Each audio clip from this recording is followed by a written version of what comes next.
ಕರ್ನಾಟಕ ಕಾರ್ಯನಿರತ ಪತ್ರಕರ್ತರ ಸಂಘ ಹಾಗೂ ದಕ್ಷಿಣ ಕನ್ನಡ ಜಿಲ್ಲಾ ಕಾರ್ಯನಿರತ ಪತ್ರಕರ್ತರ ಸಂಘದ ಸಹಯೋಗದಲ್ಲಿ ಫೆಬ್ರವರಿ ತಿಂಗಳಲ್ಲಿ ನಡೆಯಲಿರುವ ಪತ್ರಕರ್ತರ ರಾಜ್ಯ ಸಮ್ಮೇಳನದ ಲಾಂಛನವನ್ನು ಶ್ರೀ ಕ್ಷೇತ್ರ ಧರ್ಮಸ್ಥಳದಲ್ಲಿ ಇಂದು ಧರ್ಮಾಧಿಕಾರಿ ಡಾಕ್ಟರ್ ಡಿ ವೀರೇಂದ್ರ ಹೆಗ್ಡೆಯವರು ಅನಾವರಣಗೊಳಿಸಿದರು.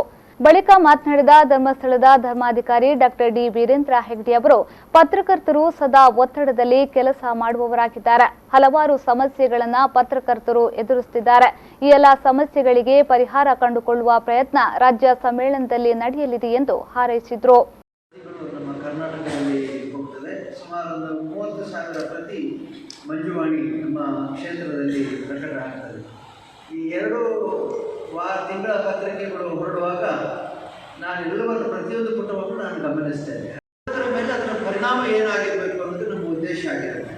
ಹಾಗಾಗಿ ಇವತ್ತು ಈಗ ಅವರು ಹೇಳಿದರು ಉದಯವಾಣಿ ಆದರೆ ಅದಕ್ಕಿಂತಲೂ ಹಿಂದೆ ಇದ್ದದ್ದು ನವಭಾರತ. ಅದರ ಫ್ರಂಟ್ ಕವರ್ ಪೇಜ್ ನಾನೇ ನಮ್ಮ ಕಂಪ್ಯೂಟರ್ ಮುಂದೆ ಕೂತ್ಕೊಂಡು ನಾನೇ ಮಾಡ್ತೇನೆ. ಹೆಚ್ಚಿನ ಫೋಟೋಗಳು ಕೂಡ ನನ್ನದೇ ಬರುತ್ತೆ. ಈಗ ಈ ಬಾರಿ ಕ್ಷೇತ್ರದ ಮಂಜುವಾಣಿ ಪತ್ರಿಕೆಯ ಮುಖಪುಟ, ಹಿಂಭಾಗದ ಪುಟ, ವಿಶೇಷ ಪುಟ ಎಲ್ಲ ನಾನೇ ಫೋಟೋ ತೆಗೆದದ್ದು ಮತ್ತು ನಾನೇ ಅದನ್ನು ಎಡಿಟ್ ಮಾಡಿಸಿ ಕಲರ್ ಹಾಕಿಸಿ ಏನೇನೋ ಮಾಡ್ತೀನಿ. ಸ್ವಲ್ಪ ನಿಮ್ಮ ಹಿನ್ನೆಲೆಯಲ್ಲಿ ನೀವು ಮಾಡೋ ವೃತ್ತಿಯ ಸ್ವಲ್ಪ ಸಂಬಂಧ ನನಗೂ ಬಂದಿದೆ.